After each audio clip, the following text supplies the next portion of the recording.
everyone.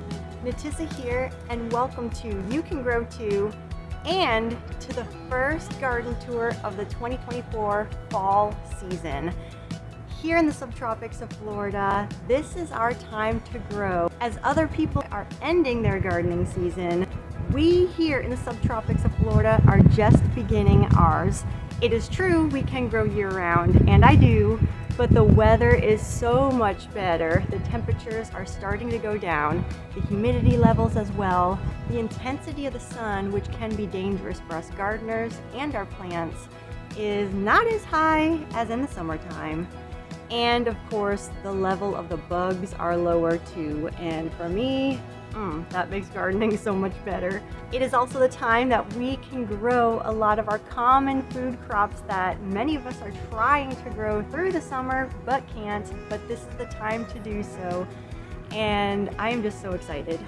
A lot of the seeds have been planted a little over a month ago, and just about every day have been watering, and it's been taking a lot of time. But these plants are growing fast. I'm gonna have to get mulch on the beds, and there's so many other things I've got to do. And yes, we have been harvesting a lot of seedlings that we have been thinning out, along with doing what I like to call the free plants method that I do every fall season, which really adds so much more to the garden. As always, there's so much to see, so let's get in there and check it out.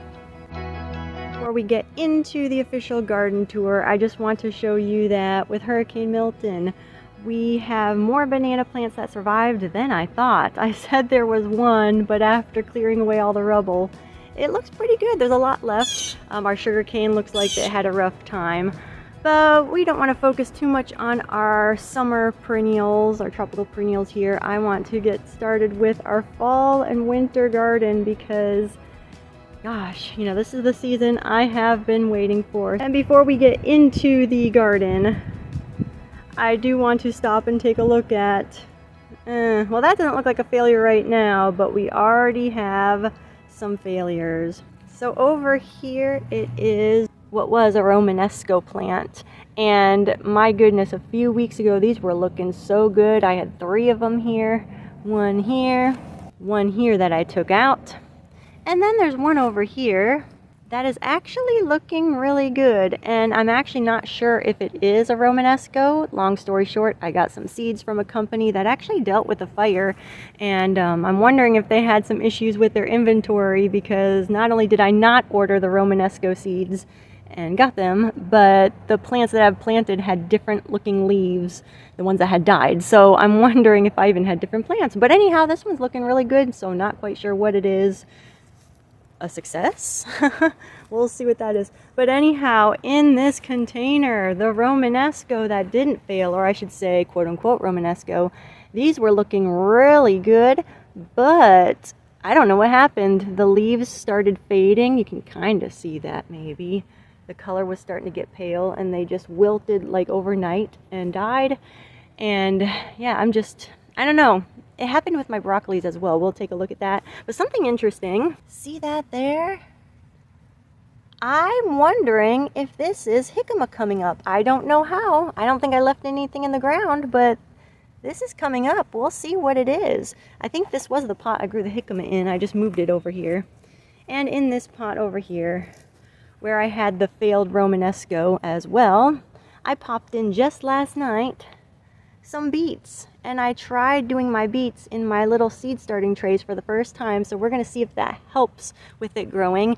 And I can see that one bug did get to that one, so I'm actually very impressed with how many are still here, but time will tell. Oh, another fail. Let's get some of these fails out of the way.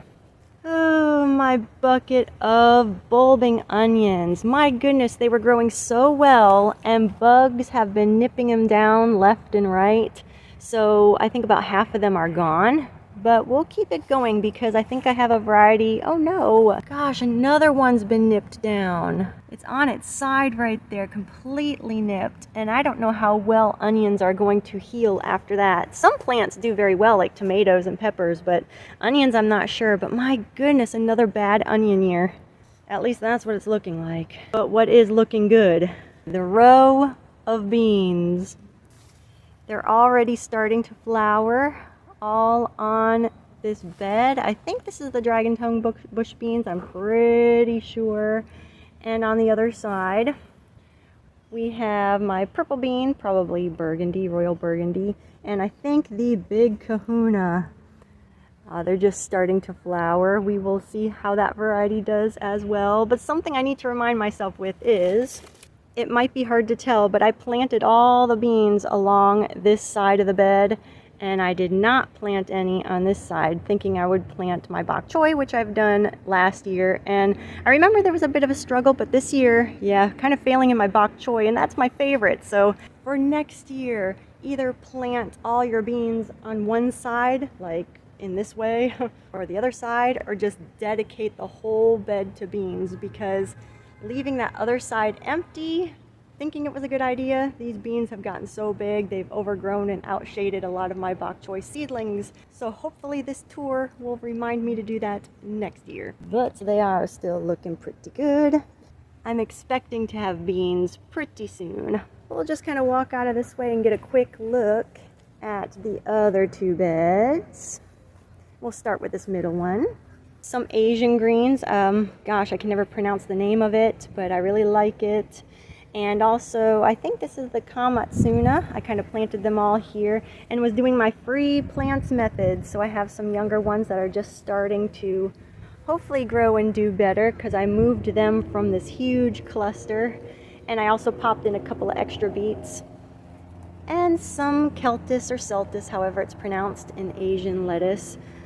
And some peas I need to thin out. And some more Asian greens. The Beni Haushi, I really like this type of Mizuna. It's actually a strange one because, do I have any here? Oh, okay. So this variety, Beni Haushi, it has a beautiful like purple pink stem, as you can see down there. And some of the seeds will come up and be like this featherly leaf. I call it like a feathered leaf. And then there will be other seeds that make this sort of broad leaf. And I know for some people they may not like that because it's not, I don't know, I guess it's not considered true to seed if it's going to be growing different things. But I like it because I like this one in salads. And I love this one for cooking because this seems to last longer when my bok choys are gone, and it has that similar taste to me. So I don't know, got it at Baker Creek. I don't think they sell it now, but Beni Haushi. A tomato on the end. Mr. Stripey is struggling, but I do got to work on my tomatoes. We'll be seeing that. And over to the other bed here. My timing experiment. This is a chocolate pepper. And if you have been joining me in the garden this season, you know that I started my peppers and eggplants this year in fall. And I've never done that before intentionally. But last year I had a self-seeded pepper plant that came up, around the time of just before fall hit. And it grew through fall, through winter, struggled a bit in the winter, but as soon as spring came, it was a very strong plant because I believe it had time to develop a good root system before the summer hits. So I tried that intentionally for the first time, growing my peppers and eggplants, starting them in fall, and we're gonna watch them grow through the winter and see what happens. And it is already starting to bud, and we might get peppers earlier than I thought, but we'll see. Those will be fun to watch. And another timing experiment. Oh my goodness, the watermelon. Another crazy timing experiment because last summer, such a failure in watermelons, it was suggested by you that maybe I should try in fall. Kind of tried last year because of a self-seeded plant. And yes, I intentionally planted watermelons. They all died. Tried again, they all died. And this one here, self-seeded because of my husband and dog were playing with an unripe watermelon, running around the yard with it, and a seed fell in this bed. And we are just going to let it go. So this will be fun to watch as well. We just started and there's so much to show, my goodness, but more peas, got to thin them out.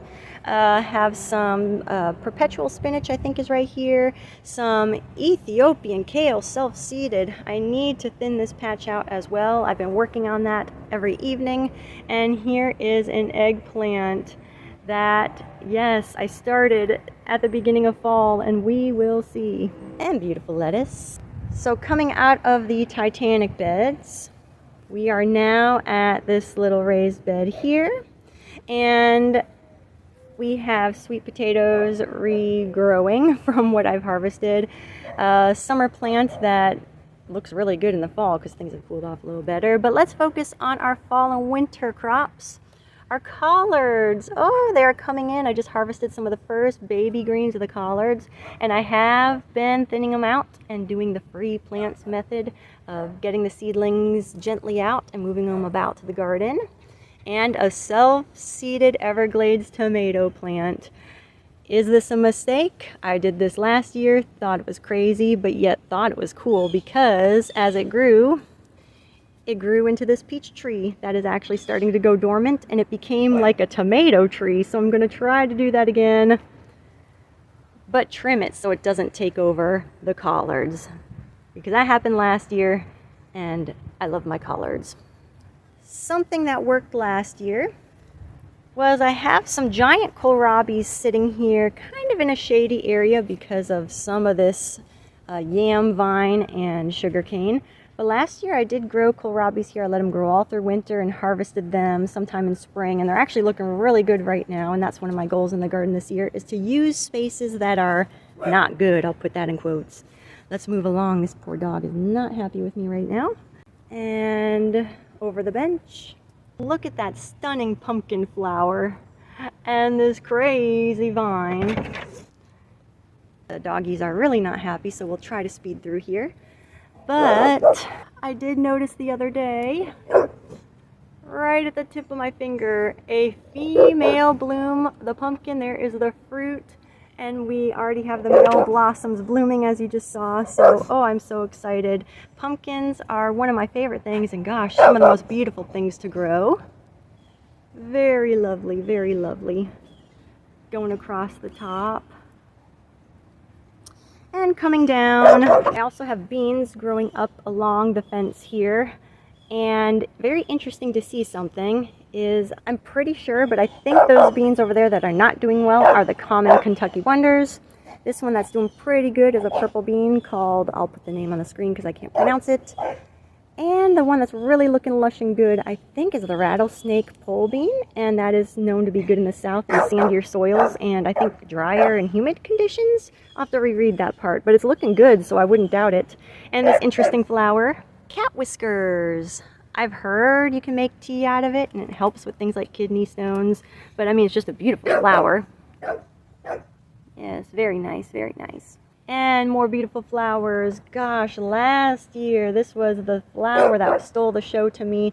The vinca plants. They look so good, and never have I seen them not in bloom. So this is a winner here in Florida. I loved it so much that I spent the summer propagating it down at the other end, and we'll see it later.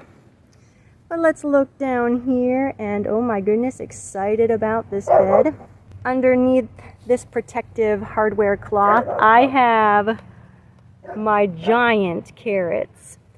I will put the name down, but it is said that these carrots can easily get the taproot of 2 to 4 feet if grown in good conditions, and I can grow carrots pretty good. So I am very excited about this. It makes me wish that I topped off the bed with soil, but you know what? That's okay. I was too excited.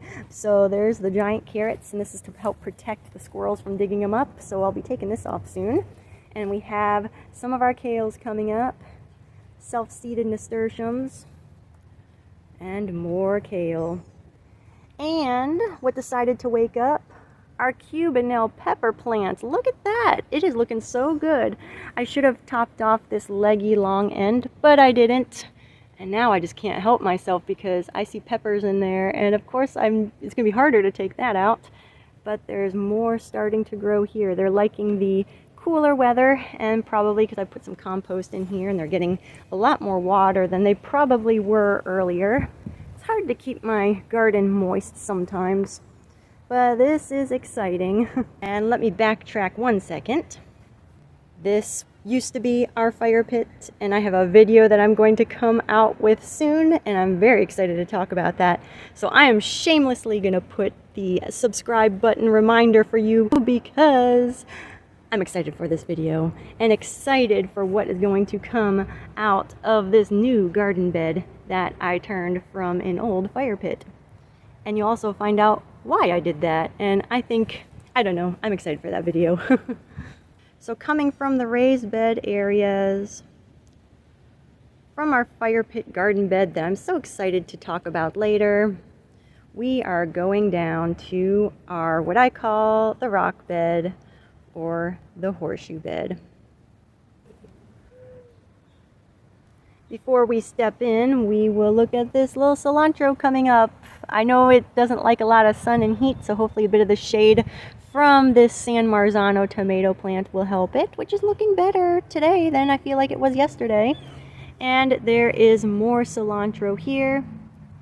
And another tomato, which is the purple cherry that I'm very glad has worked, because I was struggling with it with the hurricane and everything, and just with bugs biting it, and we got a nice plant. And all this tall looking grass is actually the spiderwort flowers. They're very stunning. You will see them later in the season, probably late winter, early spring, so be sure to stick around for that.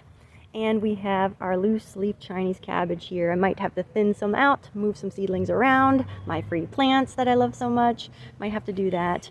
And I discovered this yesterday. The first set tomatoes of the season, the honeycomb hybrid. No doubts about that. This is a very, very fast grower. One of my best tomato plants. I really do gotta thin it out, like I said. That's one of the big projects I need to do.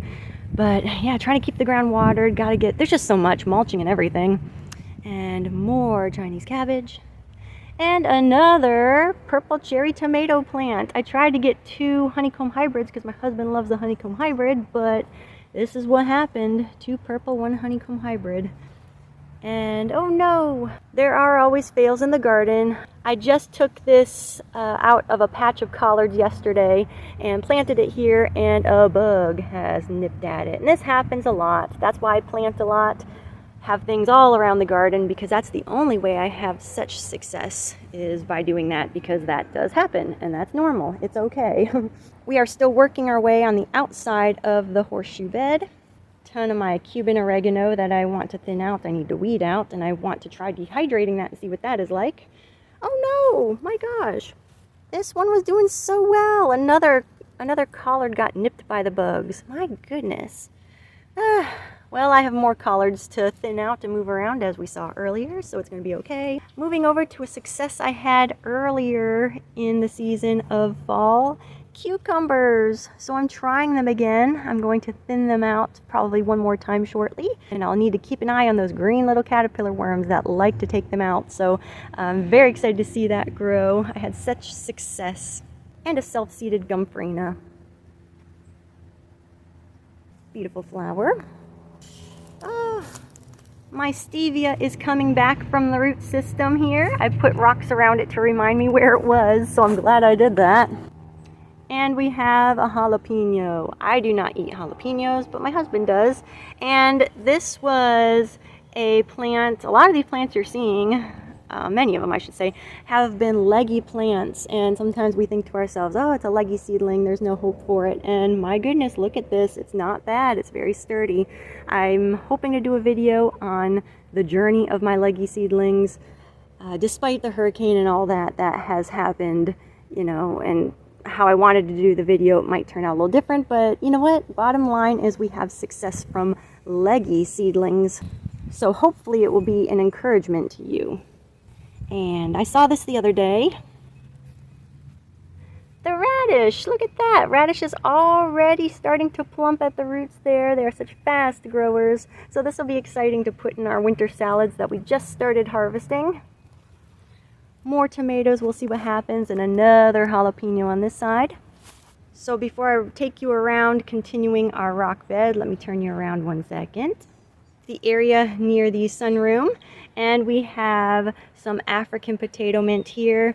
I've also popped in a couple of kohlrabis, actually before Hurricane Milton has hit, and I do see that a bug has nipped at one pretty good, but I'm going to leave it there because the bug might have nipped the top portion, the middle area where the leaves grow, where it continues to grow.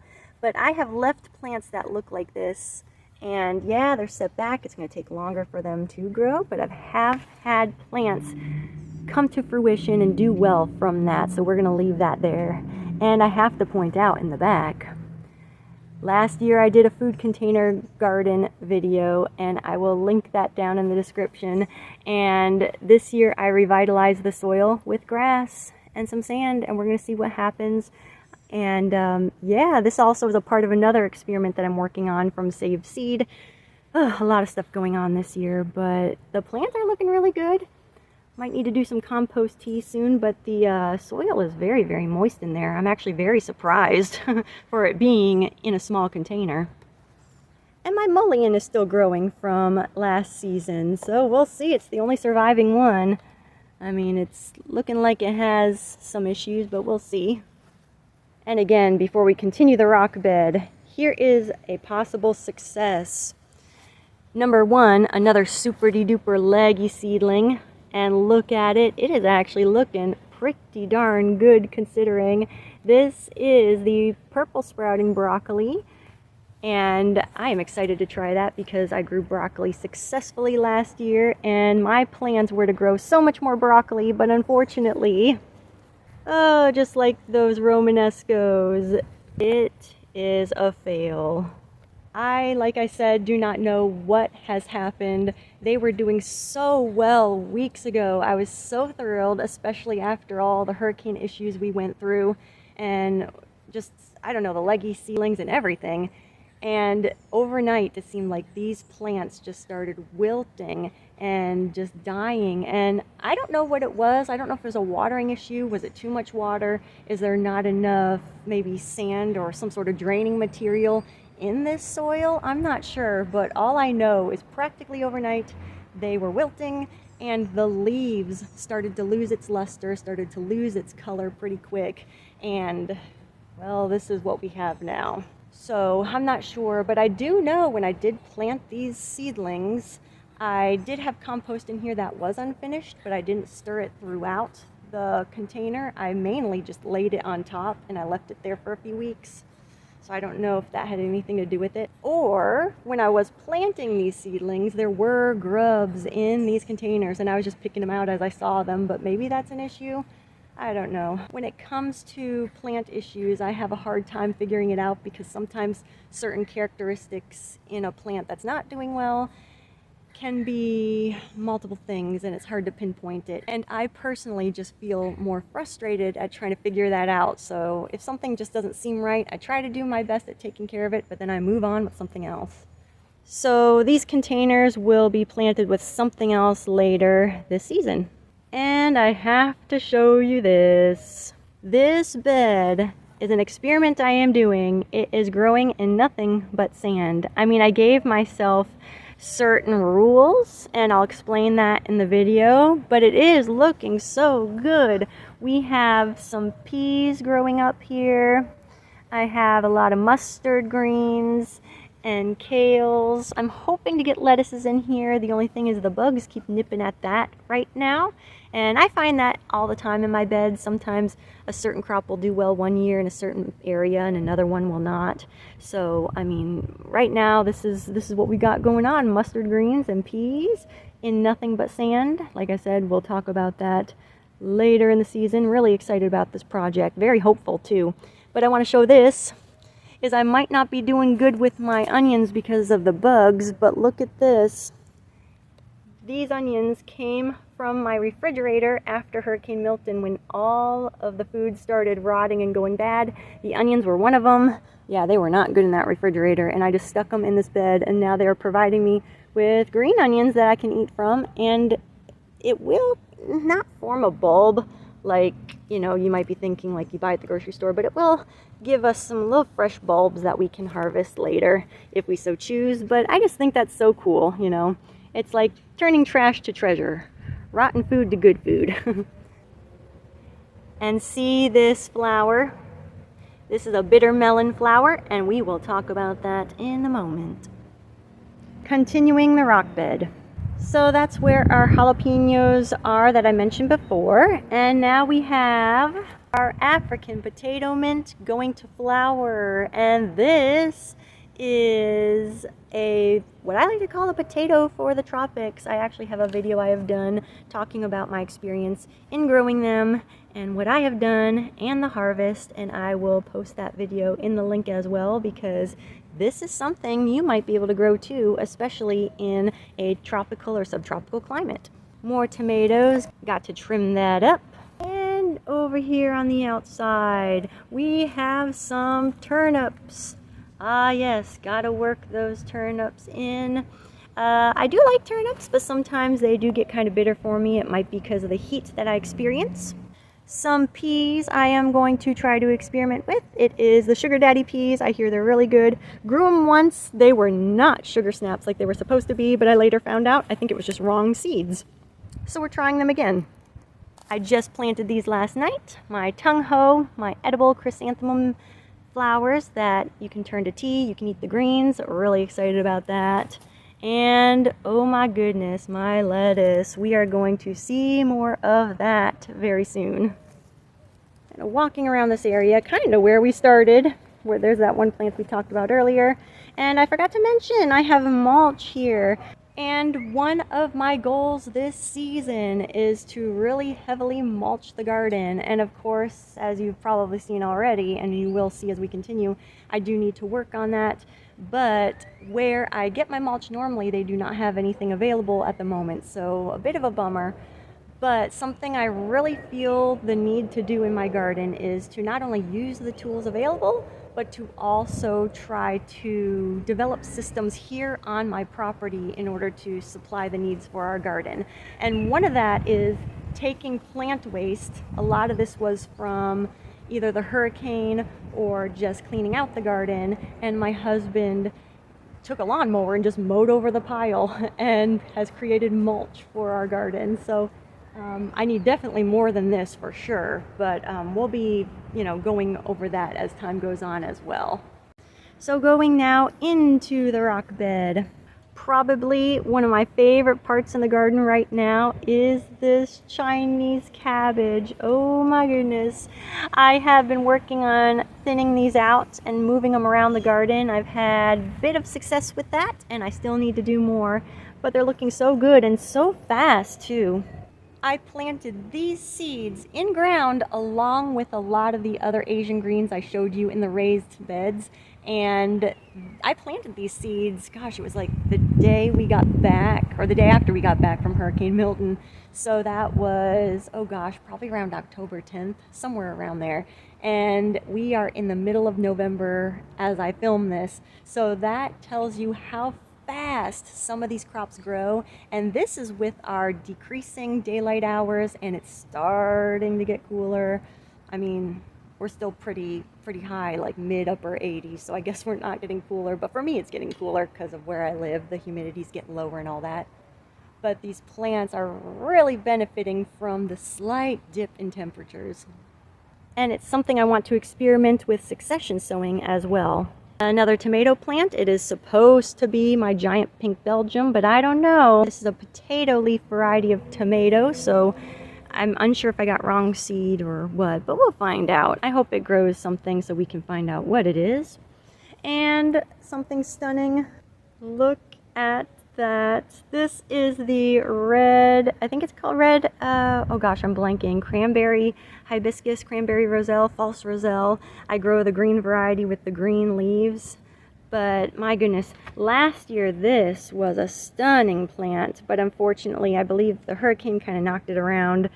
It got leggy. I had a ton growing all around it, and I just thinned them out, maybe like a month ago. So I don't think we're gonna get that big bushy plant like we did last year, full of these maroon leaves with these beautiful hibiscus flowers. But there are future flowers coming all over this plant. So I cannot complain. Baby carrots. More baby carrots. And more. And the thing is with these carrots is this is from old seed from back in 2021. We are in 2024, and pretty much every seed came up. And people are always talking about, oh, old seeds, you know, they're not going to germinate well. And there's truth in that. And carrots are one of those known for, you know, the germination rate going down. But I had good luck this time around, and this was seed that I had saved, so I'm very proud. Obviously, I really need to thin these out. I am not going to do the free plants method with these because, I mean, maybe I could try with a larger taproot, still small seedling, but I've tried it before, it didn't quite work as well. But you know, it's all right. We don't need free plants for everything. But yeah, carrots looking good. I do not know what this is. This just kind of self-seeded in the garden. It looked like some sort of brassica. I think it might be, I don't know, an arugula, but we'll leave it there. More peas. And my hopes, I don't see as many peas, but I have had a lot of peas I planted along this little fence area. It worked so well last year. But what I'll draw your attention to right now is we have rutabagas, and unfortunately these are not the rutabagas that I had done in starts. That was one of my experiments this year, because I have taken seedlings, gently lifted them out of the ground, my free plants method, and moved them around the garden with great success. I've done that for 2 years now. But yeah, I wanted to plant these in seed starts, and I did that, and they just got so leggy. And then with the hurricane, and they were in the dark for multiple days with no circulation, they just didn't do too well, and I just decided to replant with seed. But you know what? I mean, these are pretty far along, considering, again, I only planted them maybe a little over a month ago. So I'll have to gently thin these out, whether it be by harvesting the seedlings or doing the free plants method. I don't know, we'll see. Passing by that honeycomb hybrid again. And we have some beets. Oh, I hope we get beets this year. You can see some of the orange or yellow beets here, and some of the, probably that, what I like to call candy cane beet, and some sort of red beet. We will see. I'm going to be heading back out here, but I do want to point out another kohlrabi. This is looking really good. This, when I put it in the ground, very leggy again. All these seedlings were so leggy and just not good looking, but they are really just coming to. And like I said, as I mulch, I plan on doing compost tea today. That's going to help give some more fertilization to all these plants.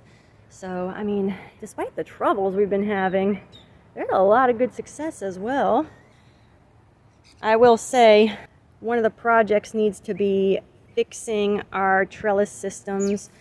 These just, man, we did not get much use of these at all. These are those plastic sticks that, well, they're not fully plastic, it's just a plastic coating with metal inside. And yeah, I thought they were going to last us a good handful of years, and no, they started peeling right away, started rusting and breaking. So I still got to figure out what to do. I have some ideas. It's just a matter of going out and seeing if they have the stakes we need. But I got to get there quick, because these tomatoes are growing fast and they're going to need some sturdy support. Let's head to this garden bed. We have more peas down here. Oh, this is where my other trellis went. I was looking for it. But anyways, yeah, I gotta cut down this lemongrass. It is so tall, so bushy, but this is a great chop and drop for the garden to create mulch, so I really need to do that. And we have, oh, my beloved Ethiopian kales coming all up here. Oh my goodness, so excited for that.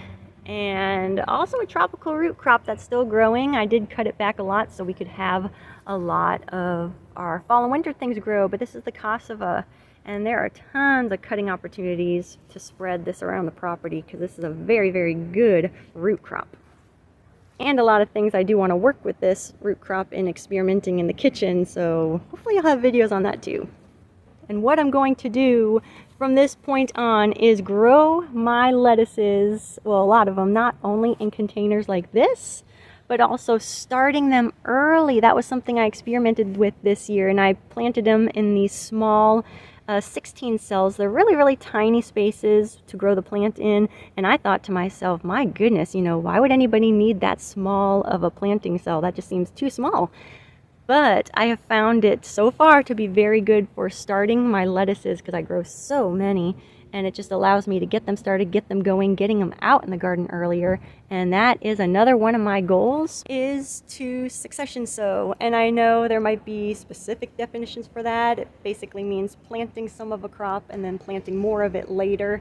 And usually my fall and winter garden, what I basically do is just kind of plant it and just accept that, yeah, okay, I planted it, harvested it, that's the season. But it was last year with lettuce that I had lettuce self-seed on its own, and it self-seeded later in the season, and it tasted pretty good without me caring for it at all. So now that I saw of the possibility, this year I started them early, and I'm going to start more very soon, and I'm hoping to start more as the season goes on to see how far I can go with my lettuce. So that is pretty cool. But I will be thinning these out as well, just waiting for them to get a little larger. And I must say, I really am liking this kind. I don't know what it is, but it's pretty good. Moving our way from that lettuce container and the cassava, getting around this large lemongrass. More lettuce. More lettuce. And of course, more mustard greens. Mustard everywhere. And more carrots from old seed. And this is a self-seeded lettuce from last year. I love when that happens. I always let a lot of things go to seed. I save a lot of seed and of course buy a lot of seed to support seed companies, and it's fun just to buy more. But I love when things, you know, in the garden from the seed I saved just kind of come up on their own. I think that's pretty cool. Oh my goodness, more tomatoes that I need to really work with here. Yep, they're growing very good, but they definitely need me to come and trim them up. More lettuce. More lettuce in this nice container. My sister got this for my husband and I for Christmas, and what a perfect little thing to do. You know, you see those growing towers that a lot of people have, and I think they're so cool, but this one, very inexpensive, a great way to try out that system if you're interested in it. I'm not sure where she got it exactly, but just still very cool to play around with. I have some arugula down here, some lettuces of course, and one of my favorite accent greens in a salad is what is called salad burnet. And I mean, I love the taste of it, but I love harvesting it because of the smell. It smells like a sweet cucumber and tastes like it too. More mustards. Mustards everywhere. That's the purple variety right in there. And hopefully more beets. I did plant more seeds than this, but we have some late sprouters. Maybe that means some later harvests. That's what I hope. And kind of chugging along our chamomile. It's been a lot droopier, even though I heavily water it. I actually had my little success, my little win with my one flower that I got from the chamomile. And for some people that's an easy crop to grow, but for me it's actually kind of a struggle. So I'm very proud to get it even this far. And another tomato. This is the black crim. I'm very excited to see this one come back. It was a good tomato, early producer if I remember correct. So we will see on that. And of course always more lettuce. Alright, so coming around this cornerstone bed, we have what will soon be what I like to call the celery tower. It is only just like this little pot with holes in it, but last year I grew my little cutting celery. I don't grow the stalk ones, I grow little cutting celeries, and I always divide them out from up here because this is celery right here, a baby celery, you can see the leaves. They're Chinese varieties, a white one, a pink one, and one called Amsterdam, and it's more of a green variety. When they get larger, I'm going to take each little seedling, put one in each of these holes, and I've done this last year and it worked out perfectly, and it gave me enough celery for my husband and I. So this will be fun to watch grow. And another fail. Oh, so frustrating. Another bad onion year. I had this bed loaded with green onions, and one by one they just all got nipped by something in here. But I do have Egyptian walking onions. I am going to try again. I grew these before. They actually grew very well when I did grow them, and they grew for 2 years, and then on, I think it was going on its 3rd year. It just rotted in the ground. Actually, not in the ground. I had it in containers. That's why I'm going to try. Oh, I see a little culprit on them. This little buggy, is this the one that's been doing all the problems? I don't know, but we're getting them off there. But anyhow, so they rotted. I had them in a pot, and I think what might have happened was they were in shade. They went dormant in the winter. I think I watered them a bit, and also with rain, rotted them out, and man, did they stink horribly. So I'm hoping with growing them in the ground, I do have sandier soil that I'm still trying to build up, but maybe that might give these a bit of a chance. I mean, so far, this is where I'm getting all of my green onions this year. So whatever happens here in this container with these bug ones getting nipped at, it'll be okay. I mean, I harvested these, but I mean, the bug is actually taking out the plant itself. I lost so much in there. Back to the cornerstone bed. These collards I just put in last night are looking good. Took them as free plants. So far, no bugs have nipped them, but I need to water them in just to keep the root system going. Oh wait, I spoke too soon. That one got nipped. That's why I always say plant a lot. Things are always happening in the garden. And this here on the edge of the bed is that crazy herb I cannot pronounce, but it is like a form of, is it papilo? Papilo? I don't know. But Bolivian coriander is another name for it, and it makes these little puff balls like a dandelion. And these fall all over the garden, and they reseed everywhere. That is one of the seedlings. And here is another pepper plant I've planted for our timing experiment. It's not looking too good. I'm still going to leave it in there because sometimes things, sometimes these plants fix themselves over time. I mean, we'll see. I had another one over here not doing well at all. So, yeah, just giving them a chance to develop a good root system. Maybe they'll come back. And I showed you a bit of the tomatoes. Like I said, I really need to trim them up, but I have to show you this one. This tomato plant, pretty darn sure it is a green zebra, has survived Hurricane Milton. Category 3 winds. My goodness. I mean, you could tell it had a little damage on it. And yeah, so I left that thing in the ground. I thought, wow, you made it through that. Keep on growing then. And then about a week later, we had just some windy days back to back. And a lot of my seedlings were not happy about that. And this plant, after surviving a category 3 on a little windy day, decided to tip. And he was snapped, or I shouldn't say snapped, but he was very pinched at this base, fallen over, looked like it wasn't going to go on. So I did tie him up, and this was long ago when it was a seedling. Now it's getting to be a bush. Like I said, I do need to thin these out. But what I was thinking, I did have a tomato plant planted here that did not make it through the storm, and I was really losing a lot of my seedlings left and right. So what I'm going to do, from where I was just pointing at to here, this is where the tomato plant is planted. I'm going to kind of let it lay on its side a little bit, and I did tie it up just to kind of help it. But what I'm going to do is, you can see that the tomato plant is branching out all along its side. And I think I'm going to let this one go up and be a main plant. Maybe trim the middle one out. And then take this one, select one of these two. Basically what I'm trying to say is, in the end, I'll have one plant coming up from that main planting. And then I'll have another plant, or I should say branch, another branch coming up here and being like a main plant. So from one plant, I will have two. So that's something I did last year, and it worked out very well. So we're going to try it with that plant just for fun. And looking very good. Just got to do some trimming. I will say as a note to myself that during this whole seedlings and hurricanes and just everything else that was going on, every time I looked at my tomato seedlings and saw how good some of them were doing, each one that were looking really good was that green zebra. I put that in quotes because the seed packet said it was a green zebra, but whenever I look up a green zebra online, it looks different than what I grew. But either way, this has been a wonderful variety so far, and some of the healthiest seedlings I have had all season so far.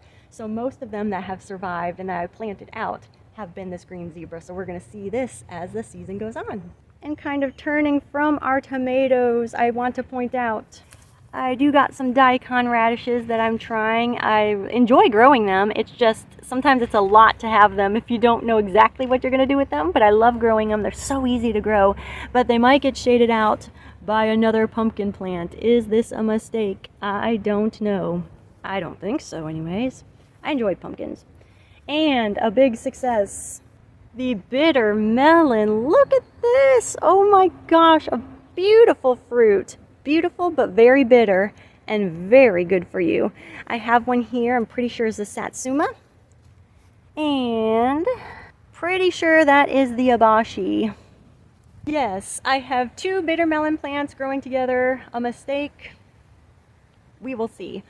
But what's really cool about this is two things. Number one, I changed my timing of when I grew these. I have grown bitter melon before, a couple years back in the spring into summer, and it did all right, but it died after producing only 2 fruits.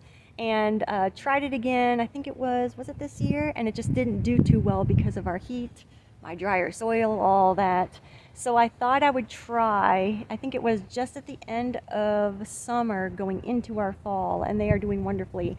And I germinated them differently than I ever have before. I took the seeds and put them in a moist cloth and put it in a pie tin with a cover on it just to have more humidity. I mean, I live in Florida, I don't need much more, but I did just in case. And they germinated so fast in that wrapped damp cloth. And I got them in a container, but I got them in just a day too late because that taproot started going through the cloth. I actually broke the taproot of one of those bitter melon seedlings, and that is a huge no-no. I mean, it wasn't even a plant yet. It was just a little taproot coming out of that seed, and I broke it, and I still planted it. And this is evidence that one of those seedlings has worked because I have 2 different varieties growing in here, and I only planted 2 plants.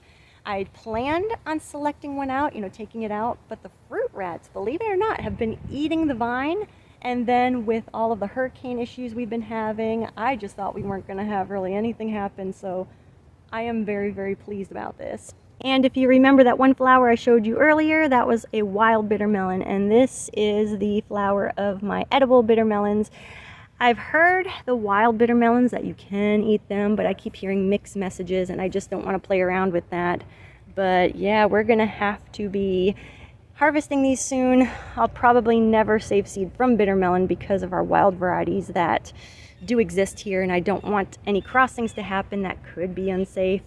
I just don't feel comfortable doing it, even if it is something I can do. But it is very beautiful, very, very beautiful vine. Oh my goodness, such beautiful flowers. And another one hiding in there. Maybe this is too much, we'll find out. And last year I had a super duper successful eggplant, and this eggplant came from, well, maybe I'll have to talk about this eggplant next time because this is pretty cool because we got to finish up our tour. So this is looking so beautiful. I told you that one of my summer projects was propagating this beautiful vinca plant because it does grow so well. And look at this. Oh, it flew away. I wasn't the only one enjoying these flowers. There was a little bee on there. But I have these flowers, and I have this lantana, I think it is called. Some of the flowers have been dying back, but more blooms keep coming. And it looks so beautiful together. And with this, is it not plumango? What is it? Plumeria, plumeria. But the plumeria is, I don't know if you can tell, but it is starting to die back. Usually around this time, it starts to look like a bunch of sticks out of the ground. So as these flowers have been dying back, these ones will keep continuing. And here's some Egyptian spinach seeds that we are saving. Not that I need to save more, I have so many. And a bucket of carrots. Not as many came up as I had hoped, but still we'll get some yellow and black carrots. Well, separate black carrots and yellow carrots, so that'll be fun. And I had this space of carrots that didn't germinate, so I just stuck this plant in the ground here, some sort of Asian green. I think it's my Chinese cabbage. And passing up this cassava into this space along the back. I had mentioned last year how there are parts of my garden that get shaded out and just don't seem to be like the prime growing space, and I kind of just, yeah, whatever to that space. But one of my other goals this season is to use those spaces that don't seem great, because last year I just threw some plants in here, saw some great growth, saw some great promise. So this year I planted out more with the knowledge, the experience, and knowing that this can be a great place to grow too. So let me quickly show you that. Below my wonderful Cuban oregano, we are always seasoning our food with this. I have another pepper plant. It is getting some nice protected shade because this place gets really bright and extra hot, I feel like. In fact, I have a hard time growing some things in this area in the summertime. So this is looking really good. It's actually I can't pronounce the pepper, but I got seed from store-bought peppers and I saved the seed. We actually did not like the pepper at all. So why am I growing it? Because sometimes when you grow your own food, it tastes different than what you get at the store. So we're gonna find out, but it's looking really, really good. It's been here for a number of weeks. Again, trying to build the root system to have a better plant later, because I actually kind of struggled with my peppers and eggplants these past couple years, and that self-seeded pepper I told you about really kind of made me think. And we have a San Marzano tomato growing here on the side. I did grow a large tomato here successfully from a cutting, and well, I started an actual plant here earlier than I started that cutting last year. So my hopes and dreams is to maybe train this tomato along this fallen over plumeria and let it be like a trellis system, but we'll see, because it does get shaded out here. But when spring does come, it does get brighter, but it is kind of a bright shade even in the winter, so we'll see. Another nip down kohlrabi. It was a big beautiful plant, but as you can see, it is growing back, so there is hope. A fallen over but still alive jalapeno, we'll see. And I just planted that yet last night, a Chinese cabbage. And this right here, this is called a plantain, not the plantain like the banana. I gotta weed this area out too a little bit. But this is something that's actually considered a weed in our lawns, but it is edible. And my goodness, that has a serious taproot, very, very big. So we'll see about this. And something I didn't point out, we'll be seeing this in our summertime gardens. This is an edible cactus. I bought just the cactus pad, and it is growing lots more. I don't know why or how that its pads are turning to the side, so it's growing kind of funny. I don't know if you can see that. But we're going to be propagating from this as time goes on and really try this out in the summertime, especially when things are a little harder to grow when it's that hot. But look at this success so far. A kohlrabi looking really good, and it is already starting to bulb up. And kohlrabis have grown really successful here for me on this side of the house, so I try to dedicate spaces to that, even though I'll be harvesting that probably later in the season, probably even early spring. I mean, we'll see. And I put another one under here as well. I'll take you to the front yard and I'll show you some other places that we are trying to grow as well. So a voiceover had to take over because my neighbors are doing a big project next door. But we have beautiful flowers that are taking over the front yard. And Biden's Elba. I know a lot of people might consider this a weed, but it is so beautiful. And a lot of the bees love it. And with this purple Mexican petunia, gosh, very gorgeous, especially in the mornings. And here we have passion fruit on the ground, and you might think, oh great, passion fruit. And well, when you look up into the tree, you see that the passion fruit vine has been greatly damaged with hurricanes Helene and Milton. And a lot of the fruit, some of them have been tasting all right, but some of them have not been tasting the best, and I think that might have to do with because of the vine being damaged. But you can see that it is coming back at certain points, which, I mean, we might get some passion fruit maybe later this year. And our poor pineapple, this was looking pretty good, but again, Hurricane Milton tipped it over, but it could right itself up. Going down toward the street, I have a bed that I have been working on. There's our beautiful yard of the flowers, and down here by the road, we have a makeshift bed that I actually did not amend at all. And I just put stones in the front as a border, and in the back you can probably tell that there are no stones. And it was really interesting because as it rains, the water comes down towards the road and it catches within this bed. And what I have planted in here are some kohlrabi seedlings that I had left. I can grow kohlrabi pretty well, and pretty much in sand I have been putting layers of mulch on, as you can see, and putting compost tea in there. And right over on the side I did sprinkle in some marigolds, and another beautiful marigold right here as well. And what has self-seeded from a plant toward the top of the house, my wild lettuce, or what I call the blue feathered lettuce. And also some carrots have been popping up. This came from a seed packet of pelleted seed, and the germination wasn't so great on that. But toward the front of the bed, I did plant nasturtiums. Those are pretty easy to grow, and I've heard that they can keep away the rabbits. So we will see with all this kohlrabi. And some more, what you might consider a weed. I think it is invasive, but it's very beautiful. I don't know the name off the top of my head right now, but very beautiful. And below the tree, I do have a lot more of our summer tropical perennials. I try not to focus on them during this time of year, but I will say when the weather has cooled down a bit and I was able to keep the ground moist, a lot of our greens, our tropical greens, are looking really good.